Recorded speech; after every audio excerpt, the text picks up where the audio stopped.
May nakita kaming kainan dito guys. Oh. Dalawang ulam, isang rice, 80 lang. Order ka na ma.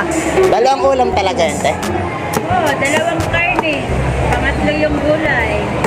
Ah, may gulay pa. Ibig sabihin tatlong ulam. Tatlong ulam na siya. 80 lang. Sige, Kain na po kayo. ito sa akin, te. Ito, may itlog. Saka itong atay. May itlog, sir? Pag may itlog po, may dagdag bayad. Wala po, sir. Ay, sige, lagyan mo na lang itong itlog. Ay, ito na lang ito yung isa. Adobo. Tapa. Ah, tapa ba yan? Saglit lang po, sir. Yung gulay niyo, sir. Pwede ka gulay sa apa. Kangkong na lang, te. May libreng gulay po. Oh, kangka ba? May kinikita pa kaya sila dyan. Sa akin, gulay. Sa'yo, maano sa'yo? Oh?